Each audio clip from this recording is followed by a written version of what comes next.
I'd like to talk for just a minute about Jitterbug Perfume, which is a book that I recently finished and reviewed on the channel, and I'd like to do a little bit of a deep dive into it.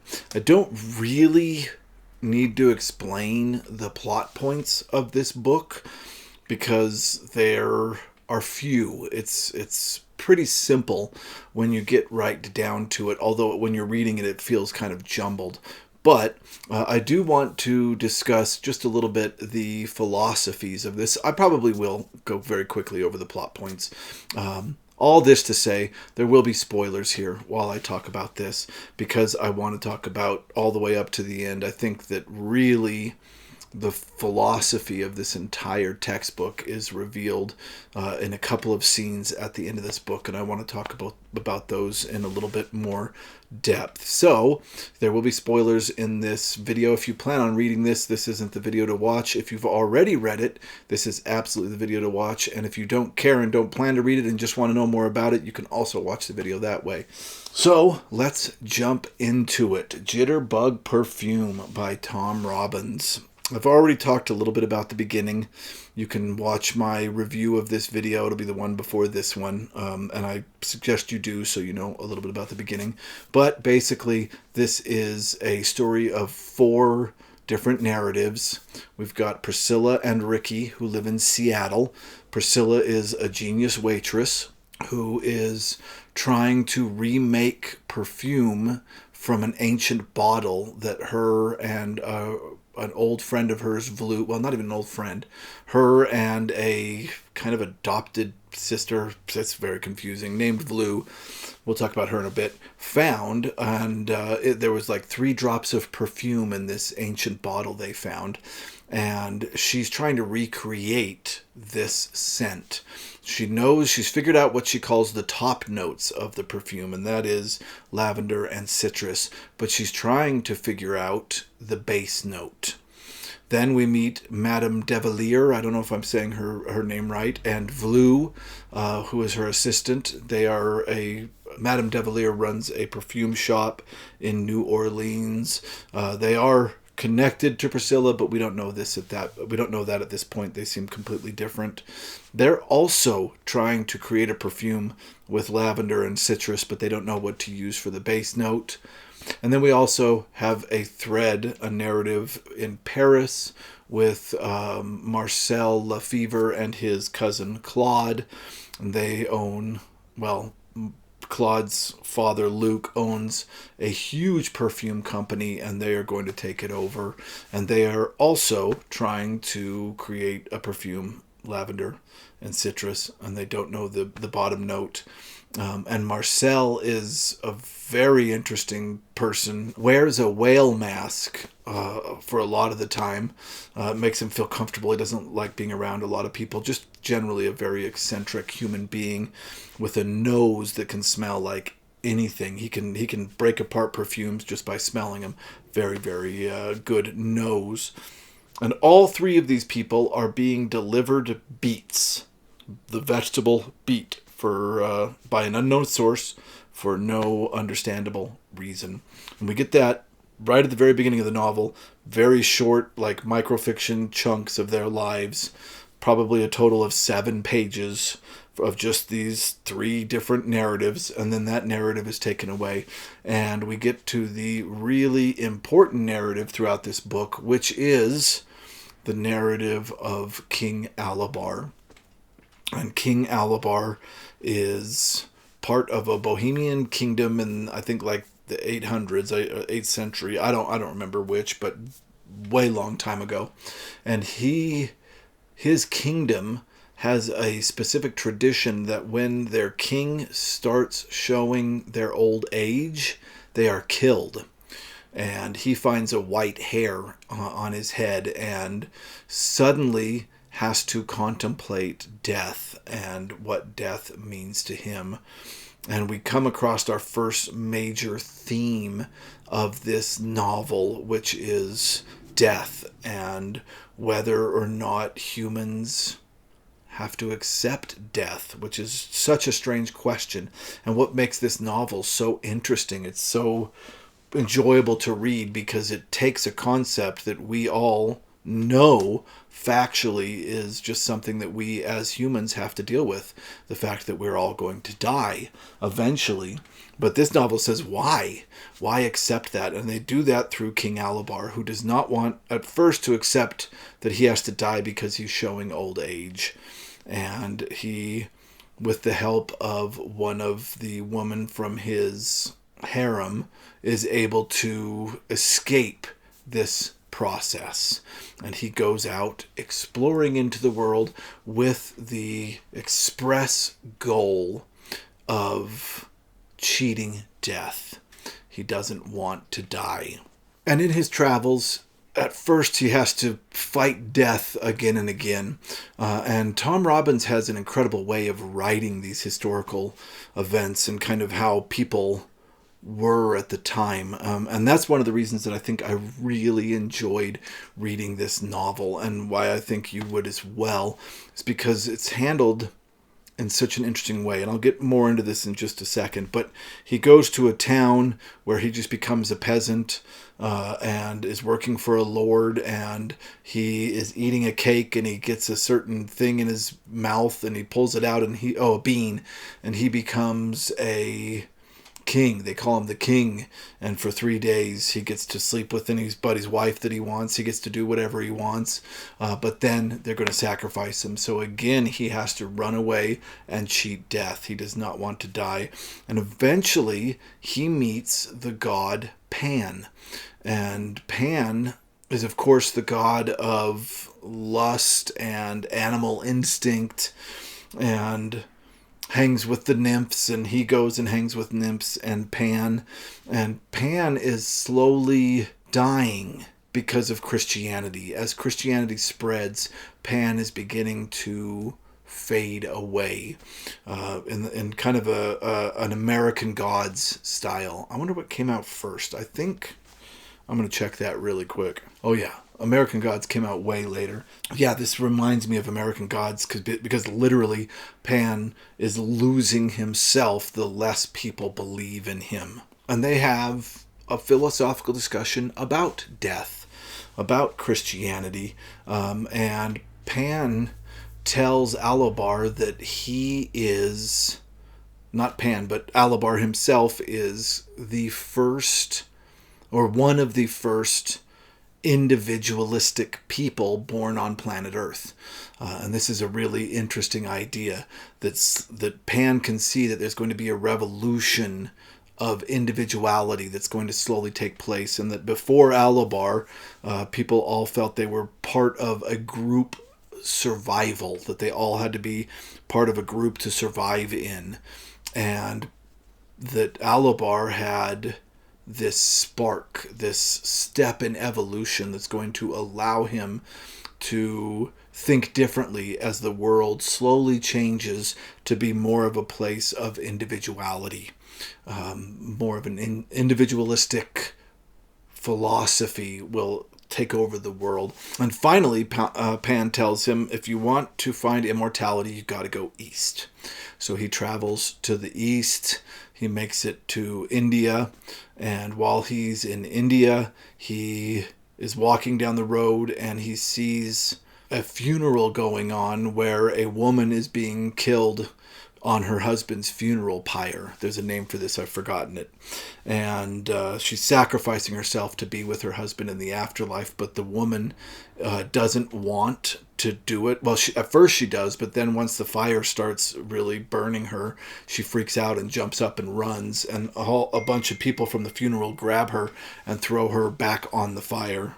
Sorry about the text there. And a little further down the road, he meets a little girl, I think she's like 8 years old, who has run away from this funeral because watching this woman decide against doing this and then being thrown back on the fire, of course, was devastating to her. And they talk for a minute, and her name's Kudra, and Alabar tells her, hey, promise me you'll never die like that. And she says, okay, she promises, and he goes off, and he ends up in a monastery, and there's a big time jump there. We learn all that after a big time jump. Eventually, Kudra comes and finds him, and he's spent the last 2 decades living on this mountain with these monks, and he spent I think only a night with this group called the Bandaloops. And the Bandaloops are the first people that he's really met that seem immortal. But they really kind of freaked him out, so he ran off. Anyway, he and Kudra fall in love. She's grown now. She's been married and actually had a moment where she was going to have to throw herself on her husband's funeral pyre, and she ran away to find Alabar. And they both decide to fight death together, and they go down into these caves where Alabar had met the Bandaloops 2 decades ago, and they're all gone. But they spend time in those caves, and through the vibrations left by the Bandaloop, begin to experience immortality. And as the book goes on, we learn this is because of the way they breathe, because of their sexual proclivities, which are intense. They have sex all the time, and we get a lot of crazy descriptions about it, which turns some people off to this book. And they bathe in hot water every day, 2 or 3 times a day. And this is what apparently keeps them alive forever, gives them immortality. Meanwhile, we keep getting stories of the 3 other narratives that we started with. They're always way shorter than Alabar's sections, but they're in between Alabar's story. And we learn that Priscilla and Ricky are constantly kind of in this will they, won't they. But Ricky has introduced her to a group where they pay dues, and they're all waitresses that want to do some kind of art. And this group will give people grants to do art. And Priscilla really wants to get one of these grants. None of this is very important. In fact, this is the weird thing, is King Alabar's story is so interesting, and all these other stories aren't very interesting. It's just these people trying to make the perfume. Anyway, we eventually get to the 1600s, and the middle of the 1600s, and Alabar and Kudra are living in France. They have an incense shop that connects to Kudra's backstory, which is really interesting. I don't know if I'm not going to tell this novel step by step that deeply, but they basically have to run from place to place in order to not get killed for being immortal. And they meet up with Pan, and Pan is slowly disappearing. And Pan has a really strong scent that they kind of need to cover. And he's gone invisible because people don't really believe in him anymore. So he can no longer be seen. And they decide they want to go to the New World, and they want to take Pan with them. So they decide to make a perfume that will cover up Pan's scent. And honestly, this part of the book dragged for me a little bit. It was kind of hard to get through, but eventually they decide they're going to dematerialize and rematerialize in the New World. They try to. Kudra disappears, and Alabar is left on his own. He eventually is a janitor and gets to know Albert Einstein and so on and so forth. And we end up in current time, where Alabar has gotten himself thrown in prison and is aging again because he cannot live his lifestyle while in prison. And we're introduced to a new character named Wiggs Danny Boy that was in prison with Alabar, and once he got out, started the Last Laugh Foundation because Alabar told him all of his stories, and Wiggs Danny Boy believed him. And Alabar told him about the perfume, and he told him that the base note is beets, although the base note is actually beet pollen. But he also forced Wiggs Danny Boy to swear on everything that he holds sacred to not tell anybody. So that's why the beets are being delivered. It's Wiggs Danny Boy delivering the beets to all 3 of these people that have the best chance of making this perfume.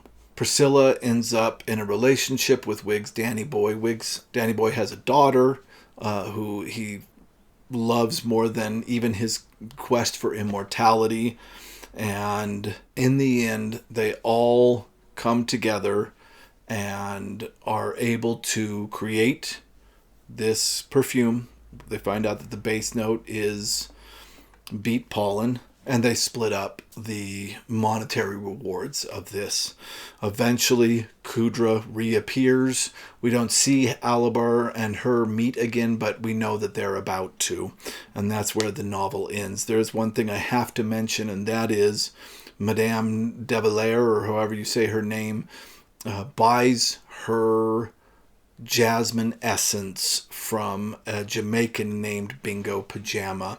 And halfway through the book, well, near the end actually, Bingo Pajama is shot by the police for no reason other than holding a bouquet of flowers towards them.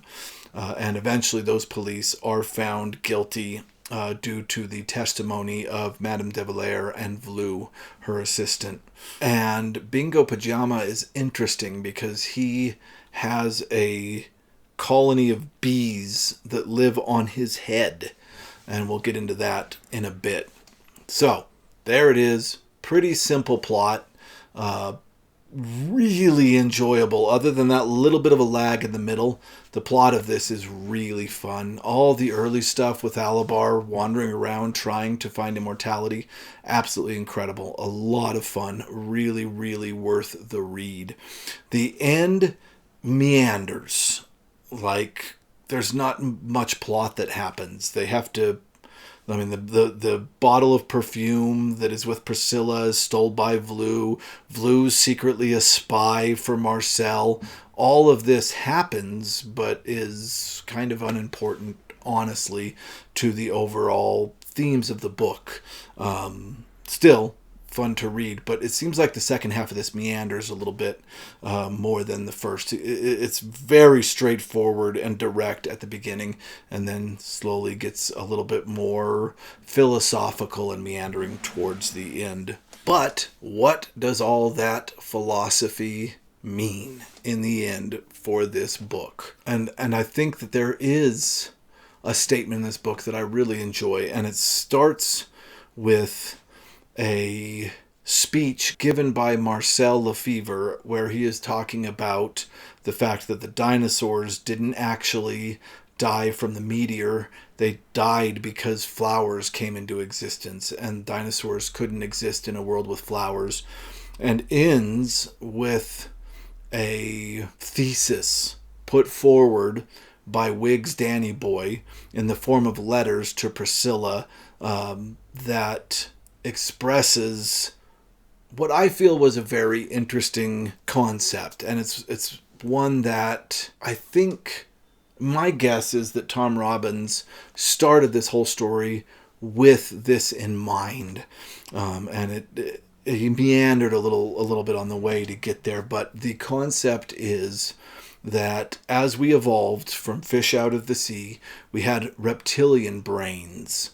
And then, as we evolved more and more, the reptilian brain core was covered with mammalian brain concepts. And he actually names the parts of the brain that came one after the other. I don't know how factual this is scientifically, how much work he did on that. But he then is positing, Wiggs Danny Boy, that a third part is being layered over our brain, one that already exists. And he's calling that the floral brain. And he goes into, and I'm never going to do this justice as beautifully as Tom Robbins does in the novel. All of our art and myth points to those evolutions of the brain. That when we first started, we had this reptilian survival brain. And once we were able to not have to fight for survival 24 hours a day, once we were able to start agriculture and farming and all that kind of stuff, we actually had free time, at which point our mammalian brain started to form. And that myths reflect our desire to kill off that reptilian brain aspect of ourselves. And that's why we get dragon slayers. Beowulf and Siegfried is who he uses as examples. That really, those are myths talking about the evolution of man, the changing of man, which I found really interesting. He then talks about the concept that the mammalian brain was obsessed with surviving in society, that it was about expanding borders, exploration, and settling on frontiers. And that's what the mammalian brain is born for, constant work in that aspect, in the social aspect. And that we've come to a point, this is his major final thesis, we've come to a point that is no longer needed. We now have the floral brain over the mammalian brain. And the floral brain is for the future, in the sense that the humans of the future will need to be more laid back and contemplative. And this is interesting to me because really, truly, it kind of connects a little bit to Kant, the philosopher, in the idea that he talked about that humans, the way you measure greatness, or that humans have measured greatness for most of our history, is by how much convenience they provide to their fellow humans. And he uses the steam engine and the train, the locomotive, to talk about this, that the person that invented the locomotive is a great person because of how much convenience he brought to his fellow humans. But the question becomes, what happens when the convenience is too much, right? Is there a moment where convenience will be so overpowering in our lives that we will long for hardship? It's a weird question, right? I always think about the game Farmville. I come from a long line of farmers that worked really, really hard so that maybe their children wouldn't have to end up being farmers. And then me, their grandchildren, their great-grandchildren, me, not being a farmer, suddenly I'm playing a game where I long to go out and farm, right? Where I pretend to farm. It's an interesting concept. I really enjoy this philosophy, and I think that this is a philosophy that Tom Robbins is pointing at. It's also the reason that every generation fights with the generation before it, right? Everything was hard for me, and you guys have it so convenient. Back in my day, uphill both ways, so on and so forth. Tom Robbins is saying, yes, this is what we're going for, a world where we no longer need to work ourselves to the bone continuously for society, for expanding, for settling frontiers. Now we are going to lead a life that will depend more on contemplative natures. Interesting idea, and one that he shows with a final really strong analogy, and that is Kudra. When they try to disappear and reappear in the new world, Kudra spends a couple of hours for her in the afterworld, or the afterlife, and comes back, and like hundreds of years have passed. But while she's there, she goes through a door, and this door is marked with a word. I don't even know if I'm going to be able to pronounce this. It's a made-up word. Tom Robbins made it up, but he claims it's from this old Bohemian language of Alabor, and it's Erlechida, or Lechda. Maybe it's, Erlechda, which basically translates as lighten up. And I feel like that is the final philosophical statement of this entire book, is the concept of lighten up, which is so simple, but he says it so complex. It takes him like 340 pages. And to him, this philosophy of lighten up in this book literally leads to immortality. That all the worry, and he says the worry of religion, the worry of sex, the worry of all these things, the worry of working, the worry of expanding borders, all this worry is what allows humans to accept the concept that they have to die. But if humans were to lighten up, truly lighten up about everything, then a new era of healthiness would be ushered in. It is over the top, sunny optimism, but I really enjoyed it. I thought it was really fun. This reminds me of talking around the table in my grandma's house with some of my hippie aunts and uncles, right? Like the stories they used to come up with, the ideas, the spirituality, the concepts of enlightenment they would come up with. I feel like this was an entire conversation with one of my aunts or uncles, and that felt good. I enjoyed that. I enjoyed the nostalgia of it. It was really, really wonderful, and that's why I recommend this book. Do I believe that the philosophy of lightening up can save us from everything? No, I don't. But I believe it can help us a lot. Right? I don't think it's a bad idea at its core. I really don't. If it's taken like everything else in moderation, right?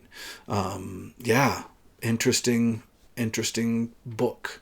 Really wild book. And a book that if you don't focus in on that 3 or 4 pages of Wiggs Danny Boy's thesis, the ending will just seem like a plodding mess. But when you look at it through the thesis of Wiggs Danny Boy, it makes a lot more sense.